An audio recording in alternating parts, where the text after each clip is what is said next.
मैं doctor N के अग्रवाल, लाल बहादुर शास्त्री महिला आयुर्वेदिक कॉलेज, बिलासपुर, जिला यमुनानगर, हरियाणा से। आज की वीडियो में हम आंवले के ऊपर बातचीत करेंगे, जो कि बहुत आयुर्वेदिक प्रमुख औषधि है, अमृत तुल्य है और जो कि रसायन भी है। तो इसके बारे में जो है फाइलेंथस एम्बेलिका इसका लैटिन नेम है और इसके बारे में जो है सुश्रुत के अंदर कहा गया है अम्लम समुद्रम तिक्तम प्रसाद प्रकटम शरम चक्षुष्यम सरल दोष घनम विषयम आमलकी फलम। तो इसके गुण, रस और वीर्य विपाक के बारे में आप आयुर्वेदिक बुक्स में आसानी से आपको विवेचन मिलेगा, लेकिन मैं यहाँ पर कुछ शॉर्ट में इसका जो साइंटिफिकली जो रिसर्च या एनालिसिस है उसके बारे में हम बातचीत करेंगे। सबसे पहले आमलकी को चक्षुष्यम कहा गया है, अर्थात यह आंखों के लिए लाभकारी है, आंखों को ताकत प्रदान करती है और हमारी रोशनी को बढ़ाती है। इसके बारे में है कि इसके अंदर बीटा कैरोटीन नाम का एक पदार्थ पाया जाता है जो कि रेटिना को स्ट्रोक करता है। रेटिना के अंदर रोडोप्सिन नाम की एक पिगमेंट पाई जाती है जो लाइट को, इमेजेस को अपने अंदर एब्जॉर्ब करके मैकुलर रीजन में भेजती है, मैकुला में, और मैकुला उसको जो है जो ब्रेन को भेजता है। अर्थात इसके प्रयोग से कम लाइट के अंदर भी हमें इमेजेस और हमें ऑब्जेक्ट्स दिखाई दे जाते हैं। इसलिए आंवले को चक्षुष्यम कहा गया है, अर्थात चक्षु को, आँख को बल प्रदान करने वाला है, रोशनी को बढ़ाने वाला है।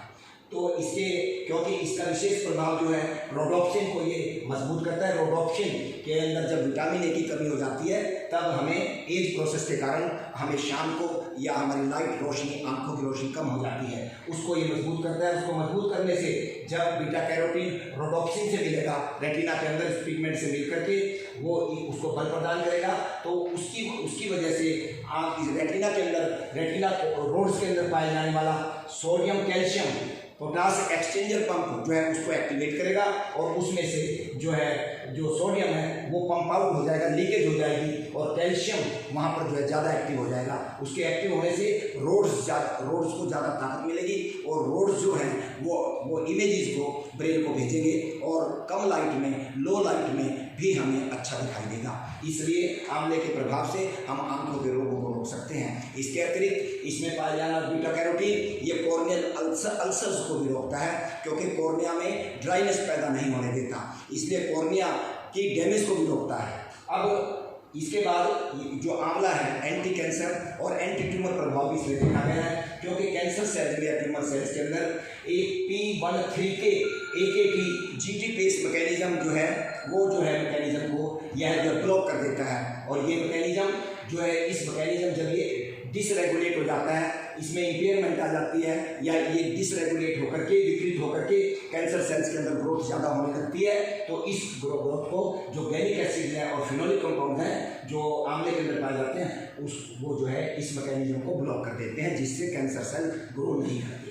इसके अतिरिक्त जो कैंसर सेल के अंदर कुछ प्रोटीन्स हैं जैसे रेस, CDC42 और RAC1 और प्रोटीन काइनेज, ये प्रोटीन्स भी सेल की ग्रोथ के लिए जरूरी हैं। इन प्रोटीन्स को भी इनएक्टिवेट कर देता है। इनएक्टिवेट करने से कैंसर सेल ग्रो नहीं करते। अर्थात आंवला एंटी कैंसर, एंटी ट्यूमर भी है। इसके अतिरिक्त एंटी डायबिटिक है। डायबिटीज़ में इसका खास प्रभाव देखा गया है। वो उसका कारण क्या है, इसमें पाए जाने वाले जो गैलिक एसिड है वो बीटा सेल्स जो हैं पैनक्रियाज के अंदर जो पाए जाते हैं, बीटा सेल्स को ग्रो करता है, रिजुनरेट करता है, मजबूत करता है, जिसकी वजह से इंसुलिन की सेक्रेशन बॉडी में बढ़ जाती है और जिसके फलस्वरूप हमारा जो है डायबिटिक कंट्रोल हो जाता है और ग्लूकोज का लेवल घटता है। और GLUT4 ग्लूकोज ट्रांसपोर्टर प्रोटीन को ये बढ़ाता है, जिसकी वजह से जो बॉडी के सेल्स हैं वो इंसुलिन की प्रेजेंस में ग्लूकोज को इस्तेमाल कर देते हैं, यूज़ करते हैं, जिससे कि बॉडी को एनर्जी मिलती है। अब कार्डियोप्रोटेक्टिव आंवले के अंदर कुछ ऐसे तत्व पाए जाते हैं जो जैसे गैलिक एसिड, वो जो है जब हार्ट के अंदर विकृति आती है, मायोकार्डियम डैमेज हो जाती है, तो ट्रोपोनिन T नाम का एक एंजाइम है वो बढ़ जाता है। बढ़ने से जो मायोकार्डियल सेल्स हैं वो डैमेज हो जाते हैं, तब ही ये बढ़ता है, क्योंकि मायोकार्डियल सेल्स में से ये लीक होने लगता है और लीक होकर के मायोकार्डियम डैमेज हो जाती है। तो हमें ये आंवले के प्रभाव से जो इसमें गैलिक एसिड पाया जाता है वो ट्रोपोनिन T के लेवल को कम कर देता है, जिसकी वजह से मायोकार्डियम की रिपेयर भी होती है और कंट्रैक्शन बढ़ती है और हार्ट बीट नॉर्मल होती है, अर्थात हृदय विकारों को दूर करने वाला है।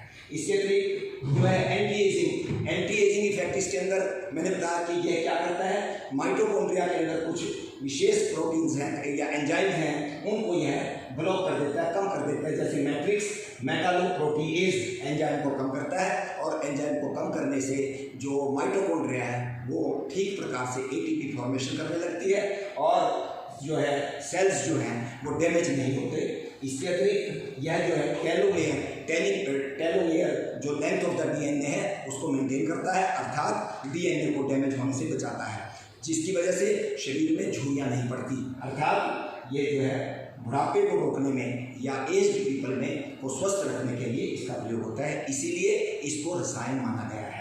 इसके अतिरिक्त anti ulcer, digestive and liver protective, इसके अंदर कुछ ऐसे तत्व हैं जैसे गैलिक एसिड, फिनोलिक कंपाउंड, ये क्या करते हैं, ये जो है गैस्ट्रिक एसिड की तीक्ष्णता को कम कर देते हैं। और आयुर्वेद में कहा गया है कि ये शीतवीर्य है और मधुर विपाक होने के कारण भी जो गैस्ट्रिक एसिड है उसकी तीक्ष्णता को कम करके अल्सर हीलिंग में काम करता है, डाइजेस्टिव एंजाइम्स की सक्रीशन को बढ़ाता है, और बाइल की सक्रीशन को लीवर से भी एनहेंस करता है। इस प्रकार डाइजेस्टिव, लीवर प्रोटेक्टिव और यहाँ तक कि कोलेस्ट्रॉल को भी कम करता है, क्योंकि जब डाइजेशन ठीक होगा तो कोलेस्ट्रॉल फॉर्मेशन शरीर में नहीं होगी, तो इस प्रकार कोलेस्ट्रॉल को भी कम करेगा।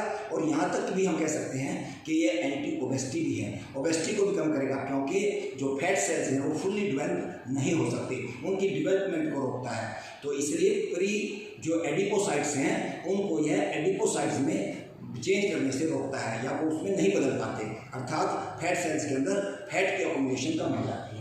इसी प्रकार जो है इसके अंदर कुछ खास जो है एंजाइम कॉक्स और इंड्यूसिबल नाइट्रिक ऑक्साइड सिंथेस और NF-κB, जो कि एज बढ़ने के कारण शरीर के अंदर बढ़ जाते हैं, उनकी एक्टिविटी बढ़ जाती है, उनको भी यह रोकता है, ब्लॉक करता है। और इसके ब्लॉक करने से एंटी इन्फ्लामेटरी एक्शन में भी आराम मिलता है, और यहाँ तक कि बॉडी के अंदर जो धमनियाँ हैं या हमारे आर्टरीज, वेन्स हैं, उनके जो इंटीरियर सरफेस है उसको ये नॉर्मल रखता है, जिसकी वजह से एथेरोस्क्लेरोसिस वगैरह और या हार्ट डिजीज़ वगैरह, ब्लॉकेज वगैरह नहीं होती।